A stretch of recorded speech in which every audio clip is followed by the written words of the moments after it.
Yet part of me wants to be like you.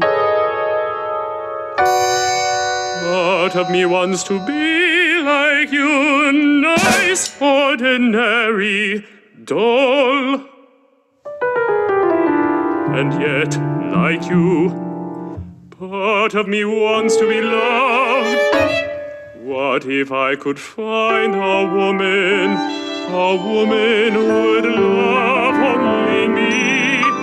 Then could I be like you, nice, ordinary, dull? That's what I'll do to be like you. I'll steal a pretty young woman. What if I could find a woman who would love and make her love me, only me, wicked, unlovable me.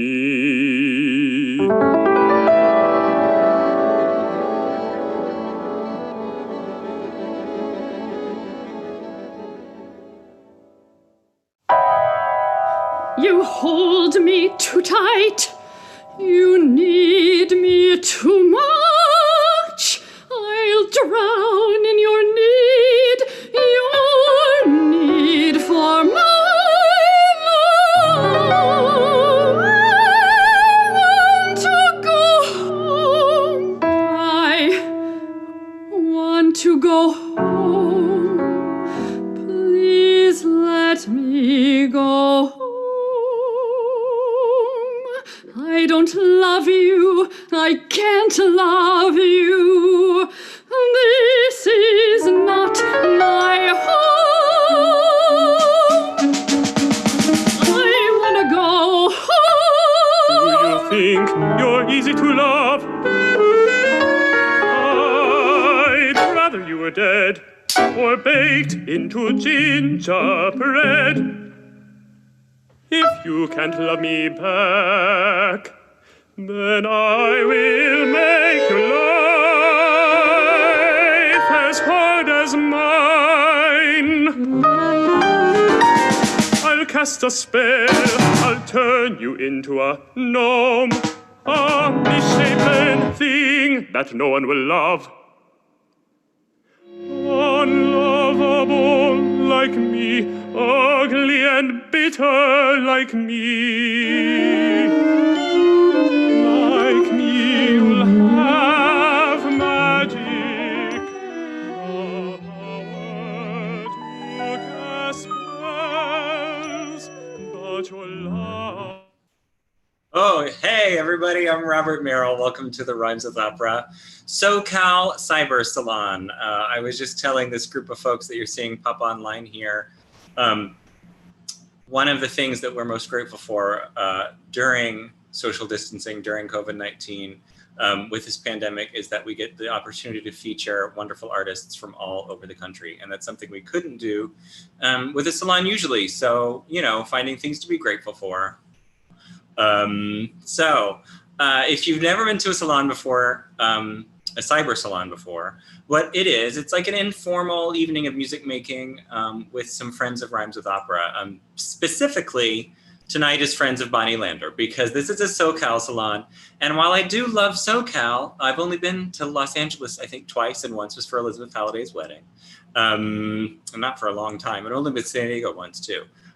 So the salon is an informal evening of music making, people, new musicians and contemporary musicians sharing their art with the web, courtesy of Rhymes with Opera. But yeah, so let's just introduce these folks and tell you who they are. First up, we have Bonnie Lander. Hello. Hi, founding Robert. member of Rhymes with Opera. She's do you call yourself a color attorney more? No, but I'm still a soprano. I'm still going by soprano and Dr. Bonnie Lander. Oh, I'm so sorry. Dr. Bonnie Lander. You did earn that doctorate, so I don't mean to belittle your education. I know you wouldn't dream of it. You're part of that. I'm not going to go in show order. I'm going to go in the order that it's in my Brady Bunch cubes. Leslie Ann Latham. Hi. Joining us from San Diego. Mm-hmm. Wonderful. Thanks for having me. We're happy to have you. Continuing around my cube is Francisco M.A., also I think from San Diego, is that right? I live in San Diego now, but I am originally from Mexico City. Aha. But I'm a San Diego now, yeah, totally. What'd you say? I am a San Diego now, totally. You're in San Diego now. Mhm. I like products of Mexico City. I live with one of them. Next up is Jonathan Nussman. Is it Nussman or Nussman? Nussman is fine. Nussman. There's a lot of variation on that.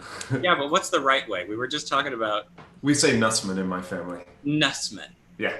I know how to IPA that because I have 2 singing degrees. Yeah. I don't mean to brag, but I do. So I'll hear more from you about your piece when it's your time. Cool. Next on my grid is Anishka Lee Skoripa. I fucked it up. I knew I was going to fuck it up. Anishka Lee Skoripa. Yes, hi there. Hi. I mean, La Tremenda. Yes, La Tremenda. That's me. I mean, I'm Hello. gonna hear about that moniker when I interview you for real. It's a thing. It's a Yeah, real it's a thing. thing. It's like branding is no joke in 2020. I'm saying. Gotta I'm do trying it. to keep up with the young folk. Yeah, I stopped doing that. I stopped doing that. I don't even know what TikTok is. So, lastly, not leastly, is Odeya Nini. Hello. Hi, Odeya. Where are you joining us from? Well, I live in Los Angeles, but I'm actually in northern Michigan right now. Where in northern Drove out Michigan? here to be with my in-laws. Oh, you did? You drove from, Yeah, we took an RV from Los Angeles. who drove the RV? My husband. Would not, you couldn't, we were just talking about this. There's no way I would drive it. Yeah, we're in northern Michigan. Actually, Interlaken on Oh, yeah. right I where did the a Arts summer Academy in is. Petoskey at the Opera Festival in Petoskey, and it's like the Oh, most beautiful. gorgeous summer I've spent in my life. Yes, So- I'm being lit by the reflection of the lake, the sun, and my yeah. So that's my lighting right now. It's What's gorgeous. the outdoors like, Odeya? Tell me a story of the outdoors. It's stunning. I'm in the outdoors right now. So. Wow, bragging. I had Domino's for dinner, so I'm really thirsty all of a sudden. Yeah, I live in New York City. I had Domino's for dinner. Okay, so everybody turn your cameras off and we're gonna get started with the extremely formal music making portion of this evening.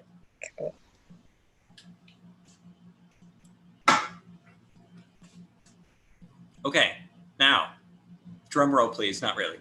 Bonnie and Jonathan, turn your cameras back on because I'm gonna ask you to come back. Do you wanna talk about your piece now or do you wanna talk about it after? We can talk about it now. Talk about it. That'd be fine. Tell me about it. I'll start.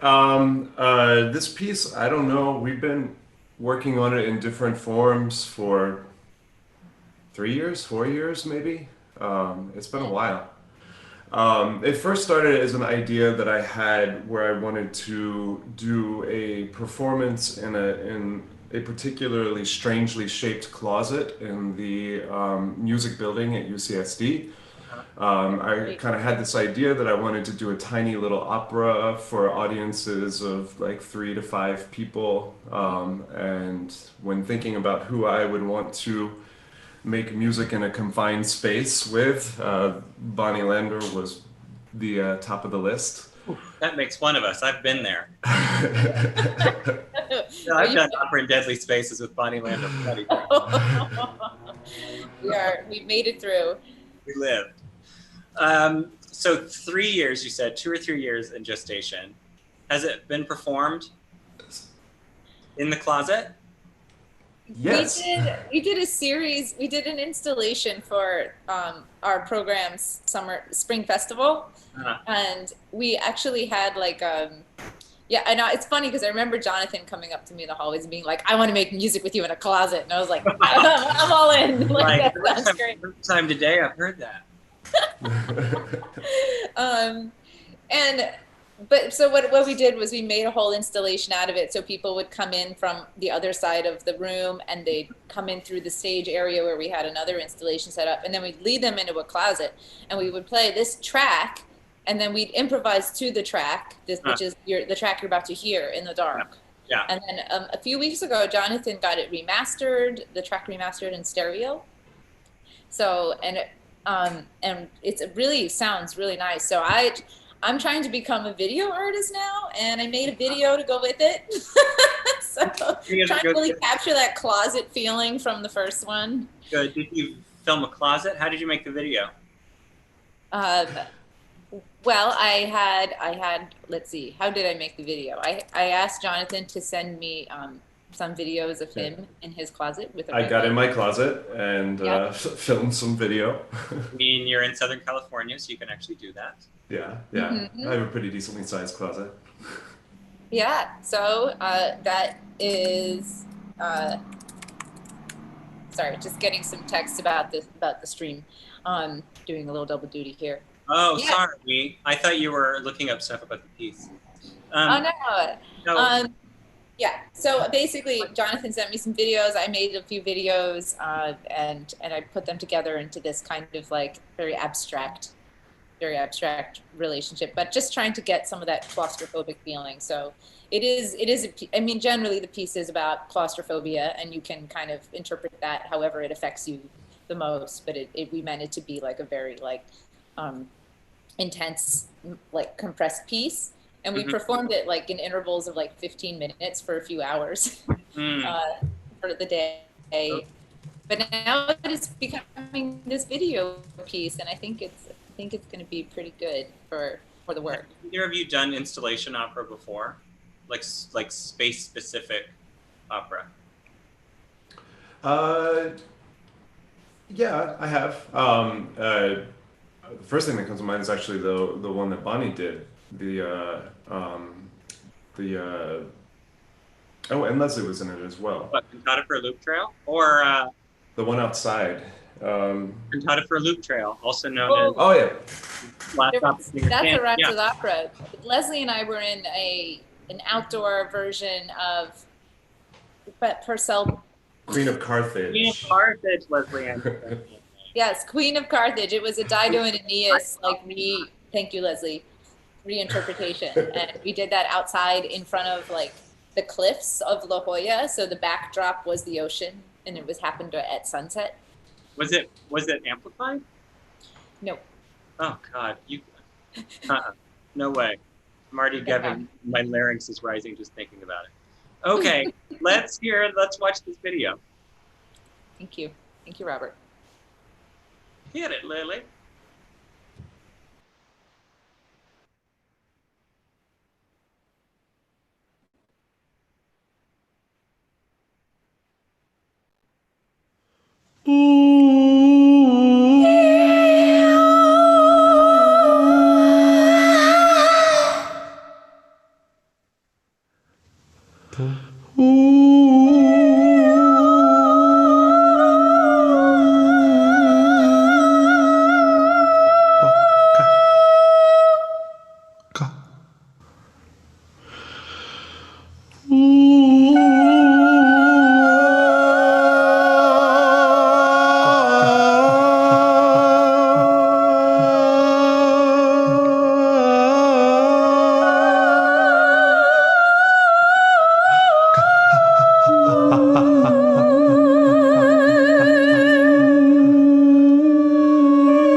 Wow, is that it? Is that the whole thing? That's it. That was pretty amazing. I was like sitting here being like, I was listening to this song in my convertible earlier today, or like thinking about like like so relaxing. Like this, it's just like so soothing. This sound. As Brittany and I are having like maniacal. We have realized, not that you'll know this if you're on our website, that the stream on the website is broken at the moment, and so during this like stressful sounding. During this stressful, claustrophobic sounding video, we were also stressfully trying to put new embed code, but don't know what happened. Thanks, guys. That was really meaningful. Thanks for sharing that. You're welcome. Thank you. Thank you. Okay, let's move on. Bye, Bonnie. Bye, Jonathan. Thank you. Okay, so Odeya, go ahead and kick your camera on. There you are. Hi, by the lake. Hi. Goodness sakes. So, what did you bring for us this evening? It's basically I just improvised. I was improvising on "We Shall Overcome," which is the song that's been in my head for good reason the last few months, and much of my practice has a lot of improvisation in it. But this was like just the complete. I just walked into one of the spaces here where my husband's parents live on this property that has some really old houses. There's one like kind of old barn house, over 100 years old, with good acoustics, and I just started singing. So that's what it is. Have you always been an improviser, or did you come to it after college? Like, how did you start improvising? Well, I studied jazz, the New School in New York. Wow, okay. Was there. And that's kind of where it began. But yeah, I guess I've always been an improviser. So it's like, where do you study vocal jazz at New School? Yes. So like, where does the line between scatting and improvising? Well, I never did the scatting. I was never in scatting. No, my Oh, repertoire was like assume- spirituals and. I assume that here that you're a vocal jazz singer who then went into improvisation, that it started there. How did you find out you liked? Well, it was actually at the New School. First 2 years, you kind of have requirements. So like I had my repertoire. I had to do certain songs. I still always chose the spirituals and have them kind of be more open. But third year, I studied with Jerry Hemingway, who's incredible percussionist, and he had played with Anthony Bractis for many years, and he taught a class called Sound and Time, and he basically had us record sounds in our environment and come back to the ensemble and just like, extend our instruments in this way. It was free improvisation basically, and that kind of changed my life. Like, wow, I can do all these other different things with my voice. Like, it doesn't have to sound a certain way, and that was just the beginning of a long journey of exploring all these different possibilities of sounding in different ways. And then the body kind of, when I moved out to California, I went to Cal Arts for grad school. That's kind of when I got into somatic practices in the body. And so it's become very much an interdisciplinary practice of embodying the voice with, yeah. I love that. I think I did an opera with Bonnie a few years ago that Bonnie wrote that was completely improvised. And hearing you say like learning new ways to use my voice, or like learning new things my voice could do, I feel like as classically trained singers, we have this like idea of how it's right to produce sound and how it's wrong. Yeah. How it's dangerous. And so it's like, and part of Bonnie teaching us how to improvise was teaching us to like let go of that and not hurt ourselves, but to be like, you can make a lot of different sounds with your body that have nothing to do with classical singing. Yeah, I mean, it's totally. I mean, I do a lot of teaching, and people, I mean, if you want to study, if you want to sing classical music, that's very much a craft, a style, something very specific, and people get caught up in, if I don't. I'm supposed to sound like this. If I can't sound like this, then I'm not singing. And it's like, okay, so maybe you're not singing, but you're still vocalizing, and like differentiating between singing and vocalizing, and like song form and style and whatever that is, and just producing sound from your body and being being completely committed with your physical self, because when you're crying or like yelling or upset or have all those real emotional feelings, like you don't lose your voice. You don't, if you're yelling on a roller coaster and you like hit that high note, like later people say I could never sing that high, but if you were like on a roller coaster and yelling, like, you probably might hit that note, so Right. and you didn't hurt yourself. So it's just, that's the practice, like really embodying something. And I never, people often ask me like, doesn't that, do you hurt your voice? And like, no. It feels great. Right. I feel a release. Right. I mean, this video I'm sharing is probably on the more gentler side of my work in general. But yeah, you can see so some of can we that. hear more of your work on your website? Speaking of more work. Yeah, there's some stuff on YouTube. Okay. And my website. I mean, it's very hard to capture a lot of this work. It's very much lives in the space. The acoustics are a big part of it, like the energy in the space. So it's the videos I have are more crafted videos of the art form, and not, documenting it is it's just not the same. Yeah, But you lose something. yeah. I know that you said that you had done a lot of work like with spirituals. Did you grow up with spiritual, or did you come to them in adulthood? Well, I mean, I grew up going to like Jewish Orthodox school. My parents were never Orthodox, but so there was spirituality in my life, but not those kind of spirituals. And actually, when I first went to jazz school, I mean, I wanted to sing, but I didn't have the background to get into like the conservatory. And so, since I could naturally sing, I got into jazz school, and I had to learn everything from zero in terms of music education.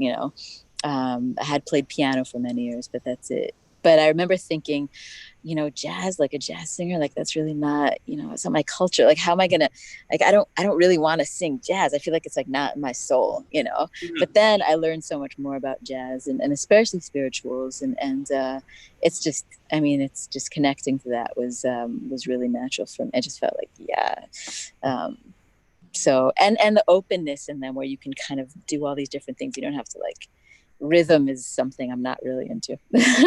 I don't like the, like, even in my composed music, like putting in time signatures. I'm just not into like time signatures, Yeah. I just want it to be like, I feel like all I'm ever doing is like 7/8, like compound. Yeah, I'm just hearing like so much from you about like the journey of like finding your voice, like finding your voice, finding your technique, finding like what makes you special. So much my own journey as a singer has been like celebrating the things that I can do that nobody else can do, even though I can't do these things that I was told in conservatory I'm supposed to be doing. And like that is really striking me about your story too. So let's do your video, yeah? Yeah, cool. Let's do it. Hit it, Lily.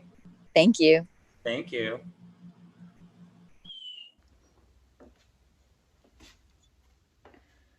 We shall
we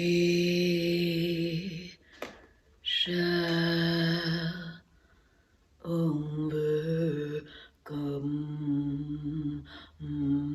We shall overcome. We shall overcome. Someday, we shall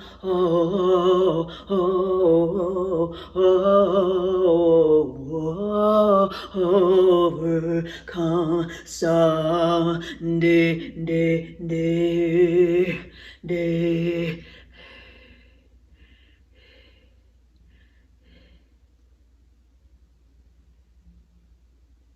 We shall over.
Shall. We shall over. We shall, we shall, we shall, we shall, we shall, we shall, we shall,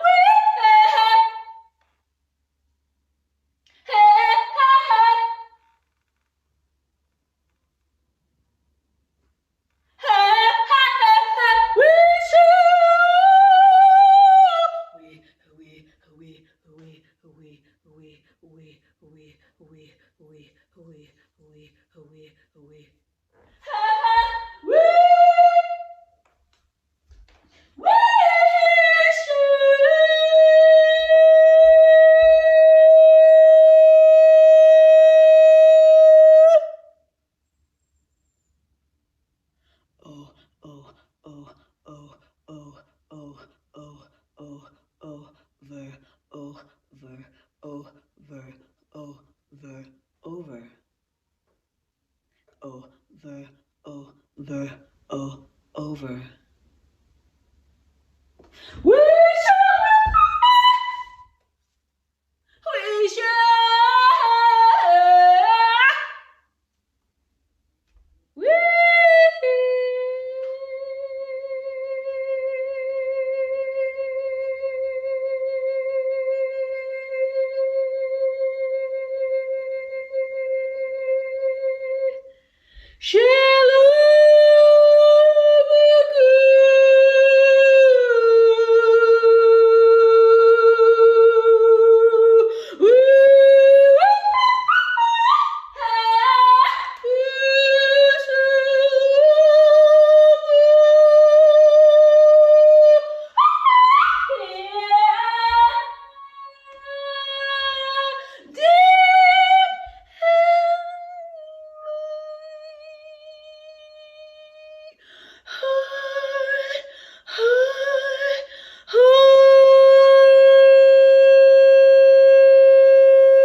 Deep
we, we, we, we,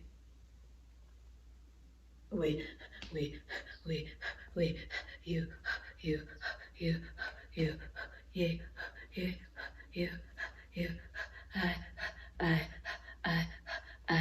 shall, oh, oh, oh, oh, oh, oh, oh, oh, over,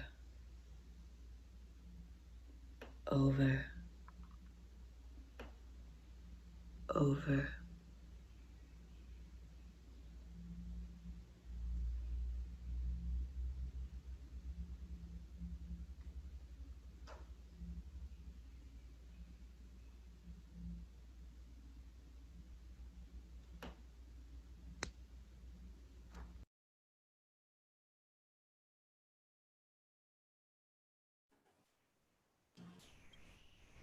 Okay, first of all, every time I end a video from here until eternity, I'm going to end it like this. Yeah. Also, I was sitting here being like, I'm in this apartment and you're in a haunted barn doing vocal improvisation. So I have done something wrong in my life. But dang it, that was great. Thank you. Can you hear me? I don't know why it looks like I'm frozen. No, I can hear you. Okay. Yeah.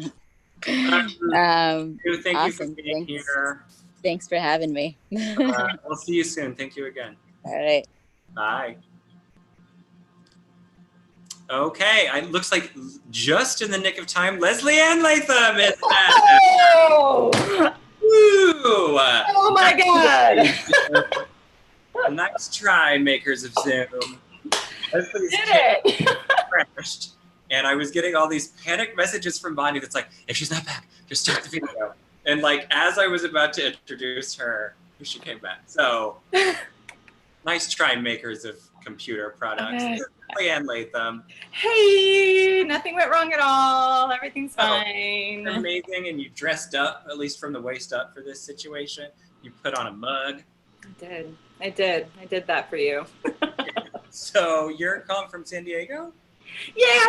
Yeah, San Diego, Are you proper. from California, or you're a transplant?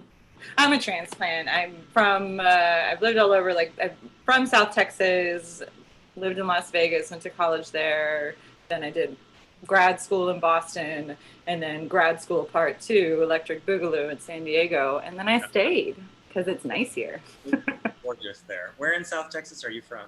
The Rio Grande Valley is far south as you can go. My boyfriend's sister just moved away from Harlingen. Oh, that's my hood. That's my neck of the wood. Yeah. We were there last Thanksgiving. It's actually really beautiful. It's nice.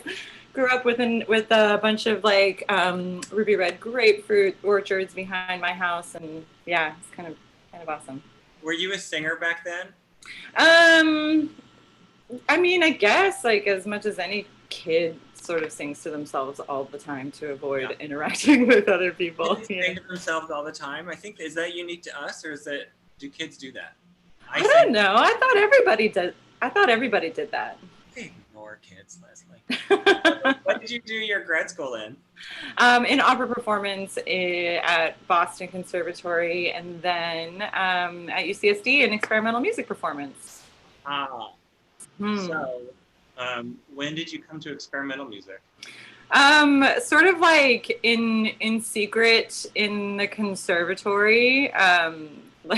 Jonathan and I actually have had the same voice teachers for the last. He was also in Boston, so we had the same voice teacher, and she was always willing to listen to me try things, but then she'd just be like, well, I don't know what else to tell you, you know. But she was always very, very supportive and encouraging, and could see clearly that was going to be my my next path. Yeah. So when we're not in this new normal, when we're not in the time of COVID, what is your performance life look like when you're not on Zoom? Well, it'll stay in Zoom for the foreseeable future. So I work, we do a lot of stuff with mostly composers in around the Southern California area. And I have a concert series that I run with my pianist partner, Brendan Wen, my work husband.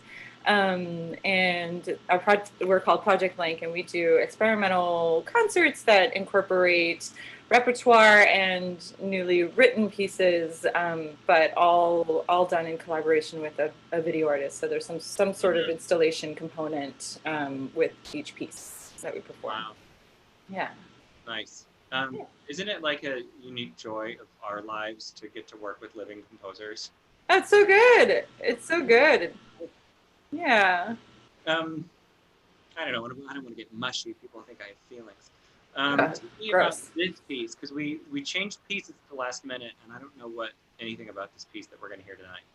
So this piece is an oldie, actually. It's written in 1945, if you can believe it. In conservatory. I know, but it's so ancient. It's repertoire at this point. But I've kind of come back to the oldies and kind of singing in a more traditional way through my experimental side, my experimental practice. Kind of, I felt that I could find much more a much wider palette to paint with my sound, and that I felt that I had so many more tools to use in kind of traditional Park and Bark kind of singing, you know. Once you've unlocked that side of you, it's really hard to put that side like back in the cage. Yeah, you can't put the toothpaste back in the tube. It's out there. It's cucumber into a pickle. Oh, you can't put it into a cucumber. Exactly. Amen. Preach. Is that right? Yeah, it's Messiaen. So he's a bird lover and wrote a lot of organ music mostly. And in this piece, it is very operatic in scope. It's about an hour-long song cycle for female voice and piano. And I heard it first by the inimitable Dr. Bonnie Landau. She did it first. I love Dr. Bonnie Landau. You heard of her? She's great. She's so good. So she did it first, and then because we all want to be Bonnie, I did it next. We shared the same pianist. He cheated on her with me. Sorry, Bonnie. But it tells a story. It's this not Incan, it is Peruvian, but not Incan specific. It's this legend, this Quechua legend of Pirucha, these two lovers, and it's very Tristan. I think every ancient culture has some version of this kind of Tristan myth. In this case, it's Pirucha, and so this composer, he's kind of borrowing these Quechua words mixing with this French symbolist poetry that paints this landscape of the story of escape, And so we had performed it in February. And this video that we did, we had our friend Anna Chiaretta Lavatelli, who's this fabulous video artist. We were kind of talking about this notion of wanting to get out, and this was just as all of the lockdowns were starting when this video came to be. And she was living in Mexico City and realized that she had to get back into the States, otherwise she might not be able to come back for a while. So she made her way back and found herself in Asheville, North Carolina, and started kind of filming her landscape around her and pieced together these beautiful visuals of the outside as these lovers kind of make their way into stardust. Oh, wow. Yeah. Okay. Let's hear it. Yeah. All right, let's do it. Hit it, Lily. Hit it. Hit it.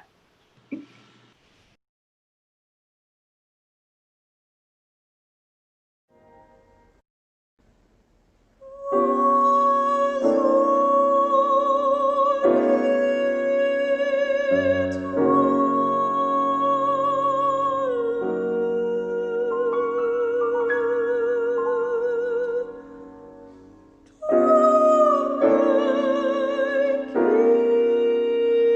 you.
Wow.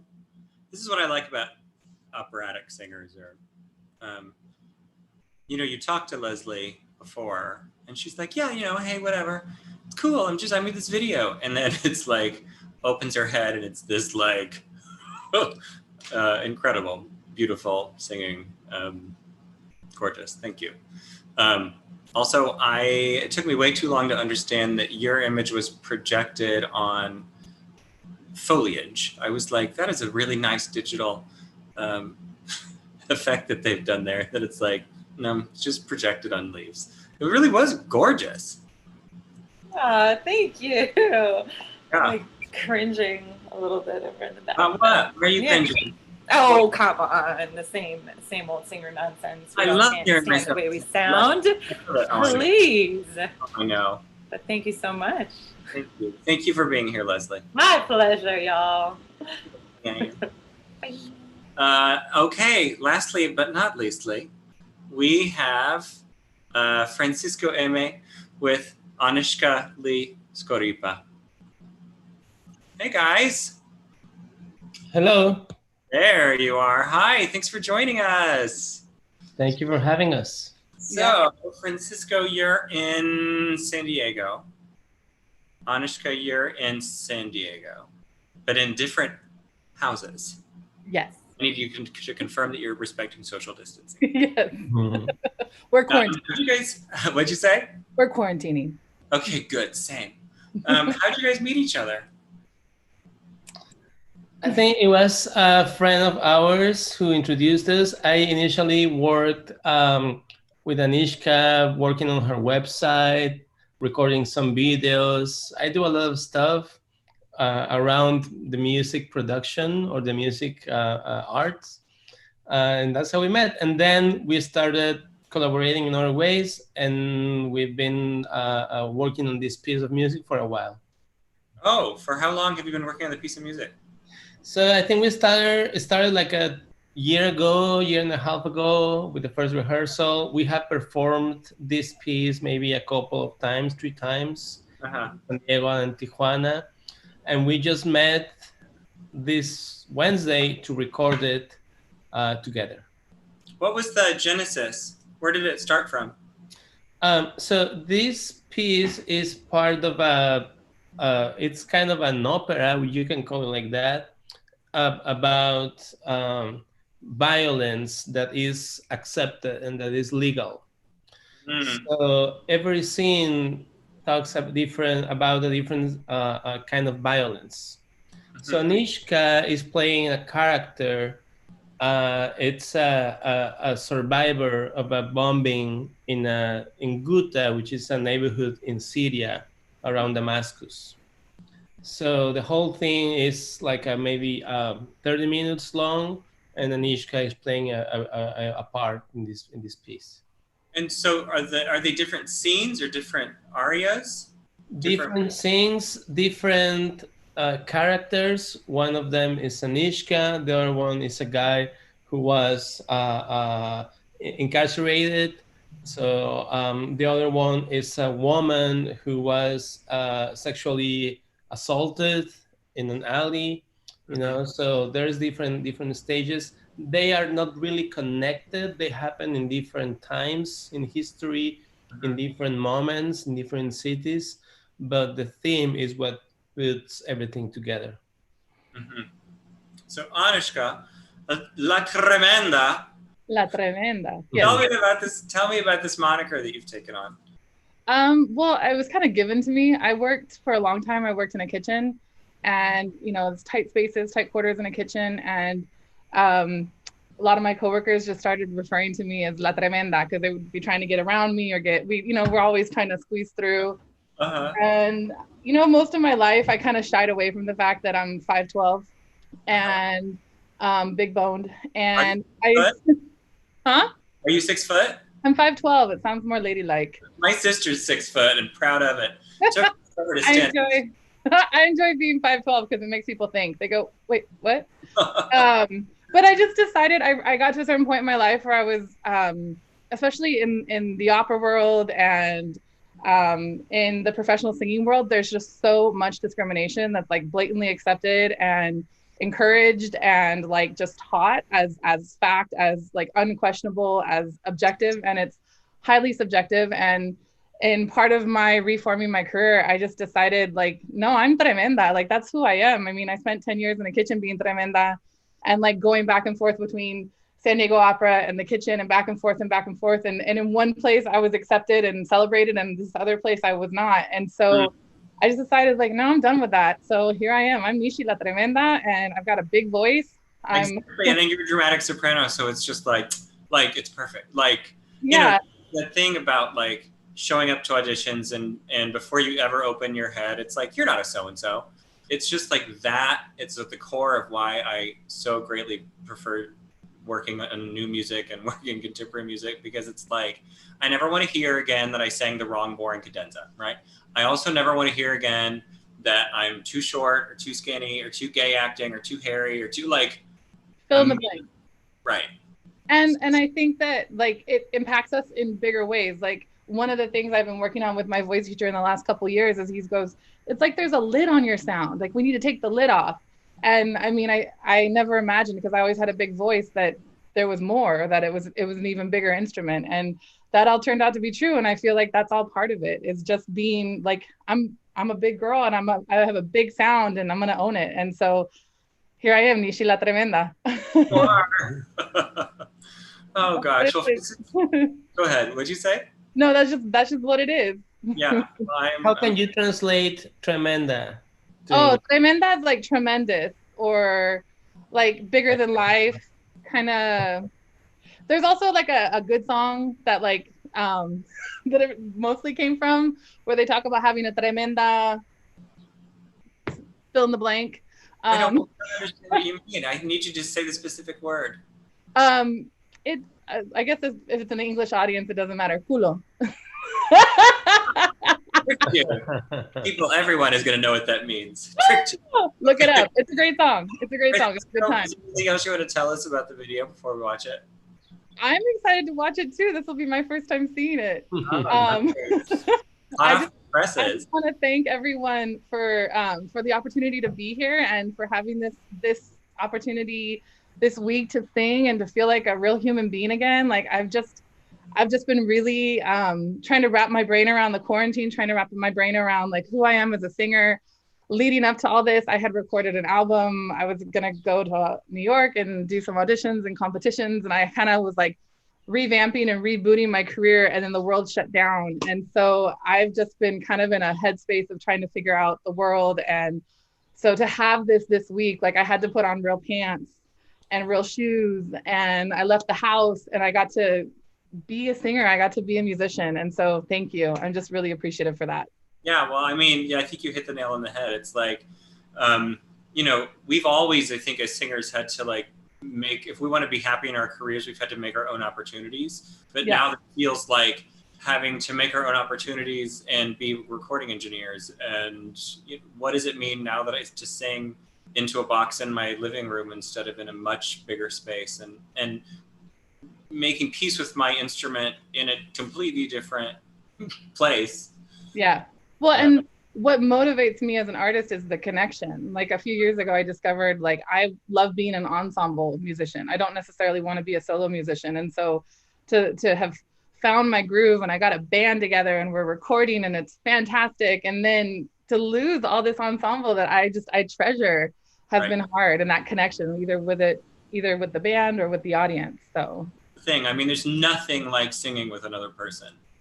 No. So, but I got to do it this week. I got to collaborate with Francisco, and that's like, I'm just so thankful. I'm so grateful. Exactly. So, Francisco, tell me about the recording process of this video really quick, and then we'll watch it. Yeah, so I worked in this space. It's called Bread and Salt. It used to be a bread and salt fabric, how you can say, industry.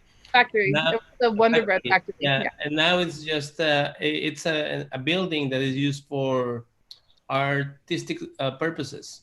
So we had I was the artist in residence there last year, and I was developing this work. The original idea was to premiere this opera in April 20th at Bread and Salt, and I was going to use like 3 different rooms to play the whole opera. So different performers were going to play in different spaces. Of course, the pandemic came and we had to cancel. And so after a while, I mean, we've been Zooming, talking together. And this Wednesday, we finally met after 5 months, 4 months. It's the first person I see besides my coworkers in 5 months. So it was very emotional. It was very intense.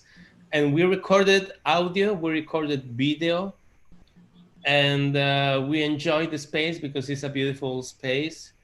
And it's very relevant and it's very related to the piece. So the piece has sounds coming from Anishka's voice. I used an accordion, and I also used recordings from the space. So it's a very industrial space. The industrial sounds were recorded, and that gives the aesthetics of the piece.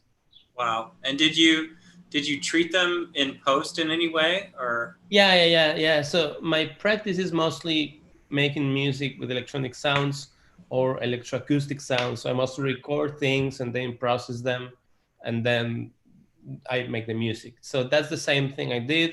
I processed Anishka's voice. I processed recordings from doors and industrial sounds. And as an antique accordion I found at an antique shop. And that's what I used for the piece. Wow. Well, let's hear it. Okay, thank you. Hit it, Lily.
Hit us.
Holy singing. Wow. That was really powerful. Thank you. Thanks for sharing that, guys. Thank you. What a way to end this show. Yeah, thank you for sharing your talent. Both of you, that was really powerful, really moving. Thank you so much. Yeah, thank you. So both of you, though, before I let you go, where can we hear more of your work? Nish? I will be releasing an album in September, and the information for that album is on my website, anishkaleesgaripa.com. Nice. And I believe that information is on the Rhymes with Opera on my website, or on my bio on your website, because I know it's a long name, but it's anishkaleesgaripa.com, and it's a live mixtape that I've created. And actually, Francisco did the sound engineering and the mixing and recording, and yeah. Wow. Yeah, he turned my friend's house into a studio. It was pretty impressive. So yeah, so that's my next big project, and I'm on YouTube, Nishi La Tremenda, and just trying to stay up and up. Join the club. Do you know when in September the album's coming out? I don't.